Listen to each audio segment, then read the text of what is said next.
जैसे आपने स्टार्ट किया था ना, ये बोल रहे हैं, हमारा क्वेश्चन आया था कि लास्ट में सब कुछ इल्म पे ही आता है, कि जब इंसान को इल्म पता चल जाए, कंप्रहेंशन हो जाए, तब जाकर वो कुछ स्टेप्स लेता है।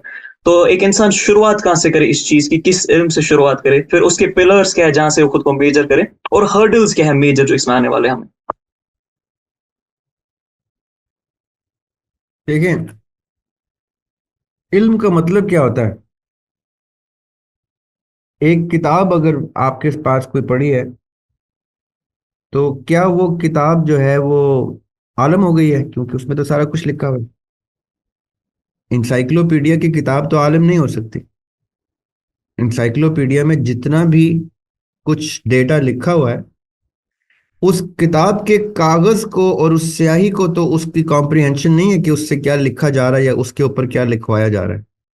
ये कॉम्प्रिहेंशन की ब्लेसिंग तो अल्लाह ताला ने इंसान को इनायत की है। इसीलिए इंसान में और जानवर में फर्क है। आप जितनी मर्जी कोशिश करें एक खूबसूरत से खूबसूरत जानवर को भी कि वो आपकी तरह गुफ्तगू कर सके, तो जबान उसको मिली, आवाज वो निकाल लेता है, लेकिन उस आवाज को शेप दे के वो अल्फाज की तरह बुन नहीं सकता। क्यों? क्योंकि उसकी कॉम्प्रिहेंशन नहीं है कि जो मैं बोल रहा हूं, मैं उर्दू बोलूं या अंग्रेजी बोलूं उसके सामने, उसको कॉम्प्रिहेंशन नहीं होती कि मैंने ये वावल्स कैसे निकालने हैं, ये कॉन्सोनेंट्स कैसे निकालने हैं, ये सिलेबल्स क्या होते हैं। ये सारी चीजों की कॉम्प्रिहेंशन अल्लाह ताला ने इंसान को इनायत की है। अब ये जो कॉम्प्रिहेंशन की इनायत है, ये जो फजल है अल्लाह ताला का, ये जो ब्लेसिंग है, ये कॉम्प्रिहेंशन ही हम नलिफाई कर देते हैं। आप एक कारी को बिठा लें अपने सामने, उसको कहें कि 14वें पारे पारे का तीसरा रुकू सुनाओ 8वीं लाइन से, तो ऐसे करके सुनाएगा। आप ये कहेंगे अच्छा जो तूने सुना दिया, अब इसका मतलब बता, तो परेशान हो जाएगा। अब इसमें और उस किताब में तो कोई फर्क ही नहीं है। जिस किताब के कागज को नहीं पता उसके ऊपर क्या लिखा है, और जिस किताब के लफ्ज को नहीं पता कि वो लफ्ज क्या है। इसका मतलब है कि किताब बन जाना या कारी बन जाना इज नॉट इल्म हासिल करना या आलम हो जाना।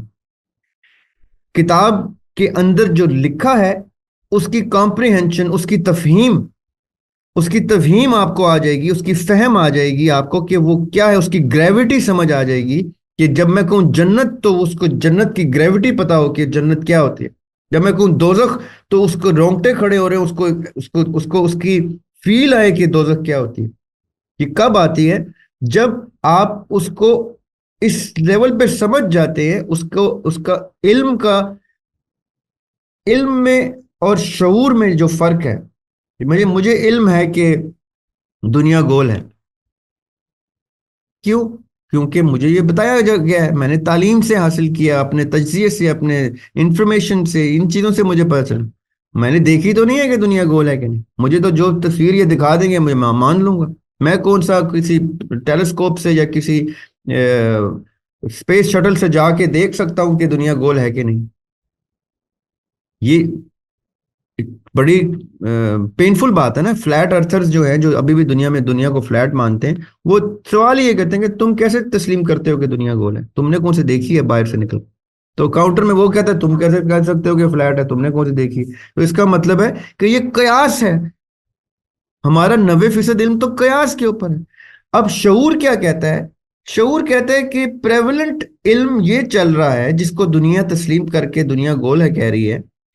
तो मेरा शऊर ये कहेगा कि अगर दुनिया गोल होती या ना होती, इन दोनों चीजों की किसी तरीके से साबित होना होता, तो दोनों में से कोई एक तो हमेशा के लिए खामोश हो जाता, बहस ही ना करता।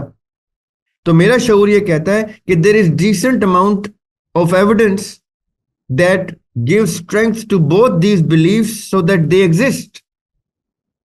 अब शऊर एकदम से इल्म से ऊपर चला जाता है, इल्म को इवेल्युएट करने पे आ जाता है, जज करने पे आ जाता है। शऊर को अल्लाह ताला ने इतनी ताकत दी हुई है, इतना स्टेटस दिया हुआ है। तो जब आप इल्म हासिल करते हैं, कोई भी इल्म, जो आपने सवाल किया ना कि इतना इल्म है तो वो कैसे करना है, उसमें प्रॉब्लम्स और हर्डल्स क्या है, उसमें हर्डल ही ये आता है कि ऑथेंटिकेशन ऑफ एनी नॉलेज और information that you have available from the content, उस ऑथेंटिकेशन का मयार शऊर रखना है। اور شعور کو اسٹیبلش کرنے میں ساری زندگی کی محنت شعور پہ لگانی ہے، علم حاصل کرنے پہ نہیں لگانی۔ علم حاصل آپ کرتے ہی رہیں گے، یہ نیچرل پروسیس ہے۔ اللہ تعالیٰ نے انسان کو اتنا انکوزیٹو پیدا کیا ہے کہ اس کے اندر کوسچنز خود سے جنریٹ ہوتے ہیں، وہ اس کے آنسرز کی ہر وقت طلب میں رہتا ہے۔ لیکن شعور کو آپ نے اتنا اسٹیبلش کرنا ہے۔ شعور کیا ہوتا ہے؟ وزڈم کسے کہتے ہیں؟ شعور اس عنایت کو کہتے ہیں جو اس وقت آپ کو اللہ تعالیٰ عنایت کرتے ہیں، یعنی اس فضل کو کہتے ہیں جب آپ کا تفکر ہی اللہ کی ڈائریکشن میں ہوتا ہے۔ جب آپ اس چیز کو تسلیم کر لیتے ہیں کہ مجھے اگر یہ چیز ملے گی تو انٹویشن، گورا بھی اس چیز کو مانتا ہے اور ٹرم یوز کرتا ہے انٹویشن، مجھے جب بھی یہ چیز ملے گی کھلے گی مجھ پہ تو انٹویشن کی صورت میں کھلے گی، وہ سپیریئر وزڈم کی بجلیاں ہوں گی جو مجھ پہ گریں گی، تو میرا شعور اسٹیبلش ہوگا۔ اگر میں یہ سمجھوں کہ میں نے یہ کتابیں پڑھ لی، وہ کتابیں پڑھ لی اور سب کچھ مجھے آ گیا، تو میں آپ کو بتا دوں کہ ایک کوئی اتنی سی کتاب آئے گی جو آپ کی پچھلی ساری کتابوں کو ریفیوٹ کر کے آپ کو کہیں کا نہیں چھوڑے گی، امبیرس کر دے گی۔ شعور ہوگا جو آپ کو اتنی سی کتابوں میں سے ایک لائن بھی آئیڈینٹیفائی کرنے میں کہہ دے گا کہ ساری کتابیں غلط کر دو، یہ غلط ہے۔ وہ شعور آپ کو بتائے گا کہ کون سی چیز کسی معیار پہ فال کرتی ہے کہ نہیں کرتی۔ اس لیے شعور کو اسٹیبلش کرنے کے لیے انٹویشن فرسٹ سٹیپ ہے، اور انٹویشن لینے کے لیے فکر کرنا towards the Lord Almighty, towards the superior most consciousness alive, اس کی طرف رجوع کرنا ہے۔ تو work on your wisdom so that it testifies and validates the knowledge and information that is prevalent۔ آج کل انٹرنیٹ کا دور ہے، ہر طرف سے انفلکس ہوتا ہے انفارمیشن کا، کچھ پتہ نہیں ہوتا کہ کون سی انفارمیشن ٹھیک ہے کون سی غلط ہے۔ تو آپ نے اپنے شعور سے جج کرنا ہوتا ہے کہ میں یہ انفارمیشن کیسے، اور شعور کیسے آتا ہے جب آپ اللہ تعالیٰ سے رجوع کرتے ہیں، اپنا سسٹم رکھتے ہیں کہ اللہ تعالیٰ مجھے انٹویشن دے گا، فکر کرتے ہیں کسی ٹاپک کو۔ جیسے آپ نے کہا نا سیلف اسٹیم، تو یہ سیلف اسٹیم ایک کاغذ پہ لکھ کے اپنا کتابوں لائبریری میں بیٹھ گیا اور میں نے اس کی 10,000 ڈیفینیشنز کے اوپر فکر کی کہ یار یہ کہتا ہے، فلاں یہ کہتا ہے، ایویلیویٹ کیا، تو آپ کو انٹویشن بتائے گی کہ اس میں سے کون سا مٹیریل جو ہے وہ آپ کا شعور ویلیڈیٹ کر رہا ہے۔ باقی سب کو آپ صرف انفارمیشن کی طرح رکھیں گے اور اس ایک کانسیپٹ کو آپ اپنا نقطہ نظر، اپنا پرسیپشن بنا کے چلیں گے۔ آپ سے جب کوئی پوچھے گا تو آپ کہیں گے یہ مطلب ہے، میں نے اتنے ڈیٹا میں سے میرے شعور نے یہ چیز اخذ کی ہے کہ یہ اس سیلف اسٹیم کا یہ مطلب بنتا ہے۔ وہ اقبال کیا کہتے ہیں، وہ نیچے کیا کہتا ہے، وہ فلاں کیا کہتا ہے، یہ سارا میں نے پڑھ لیا، اور اس کے بعد مجھے یہ لگا کہ نیچے وہاں پہ ویک ہے، کیونکہ اس کا عقیدہ جو ہے وہ اس کو کہتا تھا، نیچے کہتا تھا گاڈ از ڈیڈ، نیچے کی فلسفی تھی گاڈ از ڈیڈ۔ اب وہ بھلے اوبر منچ کی گفتگو کرتا رہا ہے، سپر مین کی گفتگو کرتا ہے، لیکن وہ گاڈ از ڈیڈ کہتا ہے، تو میرا شعور کہتا ہے کہ جو گاڈ کے ایلیمنٹ کو نلیفائی کر رہا ہے، اس کا مطلب ہے اس کی انٹویشن جو ہے اس لیول پہ نہیں ہو سکتی جو مرد مومن کو اسٹیبلش کر رہا ہے۔ تو میرا شعور اقبال کو اس کے مومن ہونے پہ سپرلیٹو کر دیتا ہے۔ اس لیے میں اپنے شعور کو کہ میٹر کو اللہ سبحانہ وتعالیٰ کے ساتھ جوڑوں گا، اور اللہ سبحانہ وتعالیٰ سے جوڑتے ہی انبیاء علیہ السلام اور قرآن میرے ٹیکن فار گرانٹیڈ میرے دل و دماغ میں طاری ہو جائے گا۔